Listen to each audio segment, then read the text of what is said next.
Welcome back to the Garden Hutch. It's mid-September. Let's take a look at the top garden.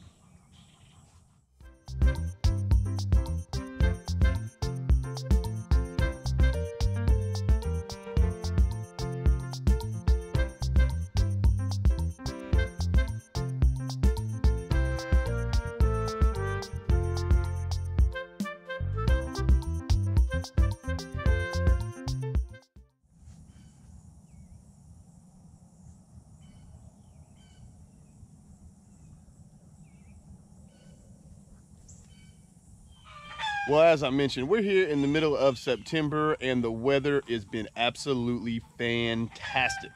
I was walking through the gardens this morning and the first thing I could think of was it really paid off to put all the effort into keeping everything alive. You'll see here when we step in here, we went through about a 3-week period where we weren't getting many peppers or tomatoes. The greens, the growth was stunted on those. But now that the weather has changed, the evenings now are in the 50s, which is fantastic. The daytime highs are, mid 80s or so, but that's to be expected here in 7B. The good thing about that though is that the days are a little shorter, so it only gets to the highs for, maybe an hour, hour and a half, whereas the 2 months before this, we were hitting at those triple digits and it would be that way for hours and hours. So one of the things I wanted to do was just kind of go through here, give you the expectations of what's to come and the steps we're taking to make sure that our fall gardens will be successful. So one of the things you'll notice as we first walk into the garden is this bed down here. Right now it is empty, doesn't have anything in it. We've talked about this in a couple videos, but we went through and we prepped the bed really well. We're going to be planting carrots in this bed tomorrow. So today is Friday. Saturday we will be planting carrots in there, and hopefully the carrots will be coming up right around the end of November, or that's the way it's happened so far. Usually we can leave them in though until the first frost hits, so that's fantastic. We also went through and planted some yellow squash to see what would happen, and we have actually gotten yellow squash in September. So this is the first year that we've actually tried that. Look at that guy, I need to pick him, huh? But this is the first year that we've actually tried to do a fall round of yellow squashes. It's worked out really well. We did try to plant some zucchini right up here, and it didn't work out very well. So as you can see, our turnip greens are coming out fantastic. These right here, they won't have a chance to make it to turnips. We will cut these bad boys out and use them with salads. We will also, if they get big enough, we'll cook them down and have them as a side dish as well. But we'll talk about where we'll grow our full turnips, our turnip roots, later on this week, I believe. But I am just flabbergasted by how well, look at that, that's a crazy looking pepper, by how awesome everything is doing. What I want to say about that though is keeping these alive for the 3 weeks that we had a stupid drought. Like I said, it would be triple digits for hours and hours. Luckily for us, our plants are troopers and they've made it through it. We kind of did our part, made sure they had food and water and that kind of stuff. But as you can see, there are a lot of flowers coming on these. I also wanted to point out, this is the next round of turnips that we have here.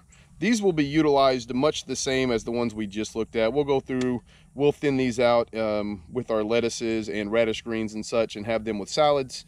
And we'll leave a few on there to get big enough for us to cook down into a pot of greens. Real quick before we go on any further, I just want to talk about the bed prep that we do here between our summer and our fall garden beds. One of the big things that we do here is we soak the gardens for 2 or 3 days. The reason that's important is when we go into the springtime, for example, right? All winter long, all the moisture and everything has had a chance to soak all the way through the beds, and so your organic matter is saturated. And that gives your plants a really good head start, especially if you've got like a few days where there's a drought, or you go 10, 12 days and you have to water, that kind of stuff. Having the ability for your plants to water from the bottom up is going to support that root growth that you want to go through. After the summer that we've had, the chances are there is not a lot of excess moisture in the bottom of these beds. So it's really important that we take the time to fertilize them, put the organic matter in there, but make sure that you saturate your bed so that organic matter has a chance to absorb as much water as possible. And I can assure you it's going to help your fall gardens out tremendously. Let's go continue on with the tour here. We had a few banana peppers. The problem was during the drought, they were not getting really big the way that we like them to put into our pepper relishes and pickle and that sort of stuff. But now I am really happy with the way it has been. It's only been 3 or 4 days of the cooler temps, and you can see these peppers have flowers everywhere. So we're really excited about this. The one thing I will say though is I don't think my stakes are tall enough. I'll probably have to put a couple extra pieces of bamboo in some of these because the peppers are growing so tall. I am incredibly excited though about the way the year has gone. We got a lot of vegetables and things early, and then we had, you know, there at the end of August, early September, everything slowed down and I was afraid we were going to lose it, but the work has paid off. Speaking of, this was the purple hull pea bed that we had planted. This was the second one. Up here is the first, so you'll be able to tell the difference as we get in there. But you can see how these are, they've got the green pods on them all over the place, a bunch of new flowers, but more importantly, how thick and lush all the green is. When we come up here, this one has been in the ground 2 weeks earlier than the other. You can see the plants themselves, you know, especially if you feel the leaves are a little thicker, they're a little bit more brittle. They also don't quite have the same number of blooms on them. That's because we've been picking on these purple hulls for the last week or so. I'm not sure that we're going to have enough to last us all winter, but we surprisingly got a lot of purple hull peas out of these 2 beds. For those of you who watch, you know that we're letting our basil go to seed so we can collect this stuff. Our bell peppers, you can see, these did a lot like what the banana peppers did. What I mean by that is during, you know, the super hot part of August and early September, the peppers were a little smaller than they had been all year, and we weren't getting a lot of flowers on them. But as you can see now, again, these evenings being a little cooler and the daytime temperatures being reasonable have really helped out all of the plants. What I'm hoping is that we get another round of our pimento peppers, and then we do want to put up some more of the pepper relish that we made. That stuff was absolutely delicious. But the thing that has really responded the best to this weather change are the cherry tomatoes. They are green tomatoes and they are everywhere. So we came out the other morning and there were blossoms all over the top of this. And in only a couple days, the tomatoes had set and sort of started to thrive.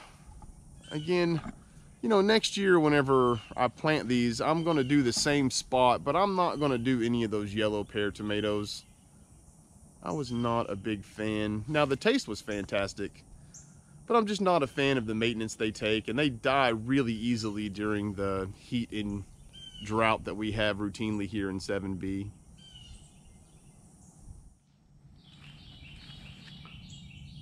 Good morning, Beansy the Garden Cat. You have anything to add? Well, is that right? I'm sure you can tell how excited I am about this. It's hard to believe we might actually get a real fall here in 7B this year. That will be super fun if that happens. It's been years and years since we've had weeks where it felt like an actual fall here in Arkansas. We joke all the time that we don't get fall or spring. It goes from cold to hot. So maybe it'll change this season. As always, I appreciate everyone for hanging out with me today. Until next time, I hope you folks take care of yourselves. Peace.